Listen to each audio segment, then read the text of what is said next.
Well, what about this then? It's 6 o'clock in the morning, and this is Ebergulu on the Anatolian plain in Turkey. The sun's just about started to warm us up now, and these great white pelicans arrived last night and are still sleeping. I guess they're resting. They may have flown all the way from Bulgaria to here in a winter, or from Greece, one of the two.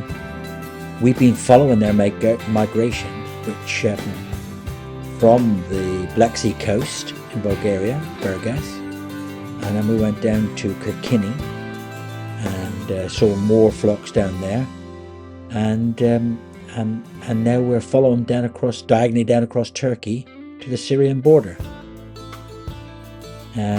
These, like I said, arrived last night, and they're not feeding, so I think they'll wait for the sun to warm the ground up, and then they'll leave to the southeast and start flying down across Turkey.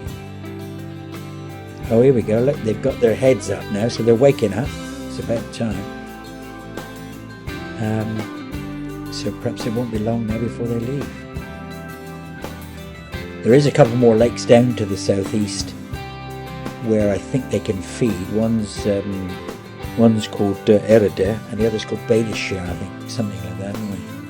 But they're much deeper and more permanent lakes. See, they keep shuffling forward, moving up to the reeds, but I don't think they can leave from there because they're a bit close, they're a bit tight into the... It's a job to tell from this angle, so we shall see. Oh, here we go. Look, here's another flock coming in. Now, will they join our flock, or will they fly straight over? They're having a fair job flying. That's why they're going down close to the water as well, because they're flying into a headwind. These birds can fly up to 65 kilometers an hour. That's a big old chicken to be moving that fast. No, it looks like they're climbing. They're going to climb. I think they're going to... There they are. They're flying right over the top of our flock. So, oh, here they go. They're flapping their wings now, so perhaps they'll join. They'll tag on the end. It's amazing.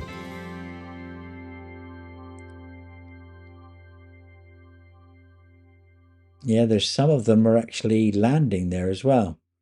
They have to leave. Those hills behind, in a couple of months' time, will be covered in snow. It's 1,000 meters above sea level here, so it gets cold in the winter. Now they're stretching out. There is another lake just a few kilometers to our right, but that's dry. Ooh, dodgy filming here. I'm doing this with my DSLR with a 600mm lens, so it's quite tricky to keep it still. Here they go. Look, they're joining in. They're joining the main flock now, or the flyover flock, we'll call them. That's a lot of birds there. See, now they're flying along the reeds to get up speed in the lieu of the reeds, and then they're peeling into the wind then. Clever birds. I guess if you're flying over 3,000 kilometers across Asia, down to Syria, and then down to Israel, and maybe some of them on to India, then you've got to be good at flying.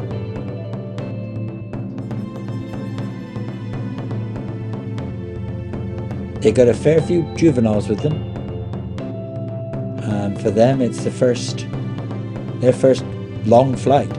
They'll have been practicing every day, I'm sure, and they can fly up to 30 miles a day looking for food. But this is the big one.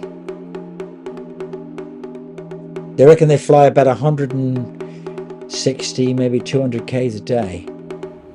So it takes them a while to get down now. I find it intriguing, you know, who triggers them to leave, who leads, who decides when to stop, who realizes when the younger birds are getting tired. I guess they've got experienced birds which know the route, and the rest learn, flying every year, using the landmarks. Look at that, in they go.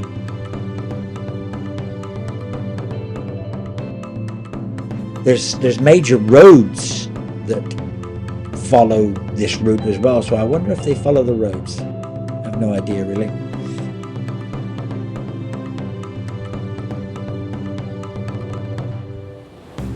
These birds can live up to 50 years old, so I guess they learn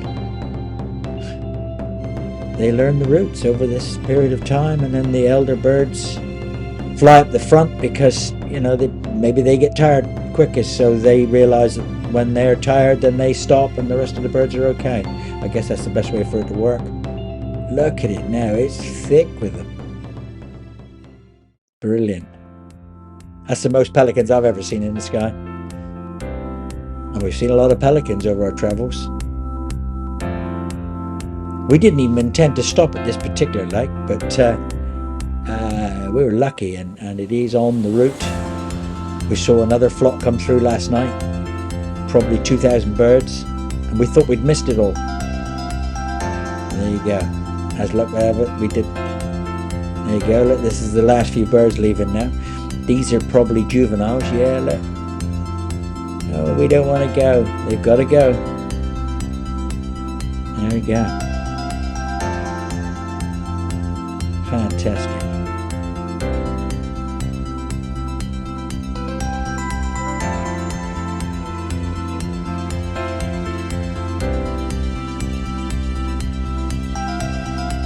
I guess once they get moving, they'll get into some sort of, well, they get into formations. And they fly in great big long V's, which conserves the energy of the birds behind. They take it turns to lead. Yeah, how about that?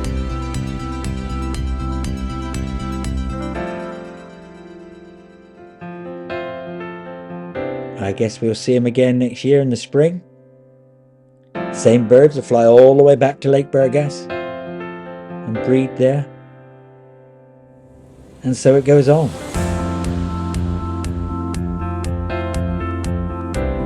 The Dalmatian pelicans, unlike these birds, stay put. They'll winter in Kirkini in Greece, and I think some of them winter in Burgas as well.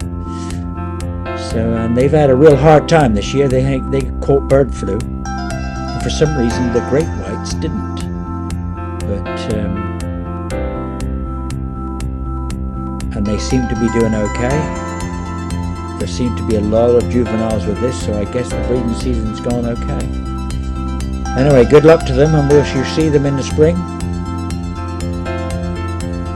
when they come back through Kirkini and then on to Burgas.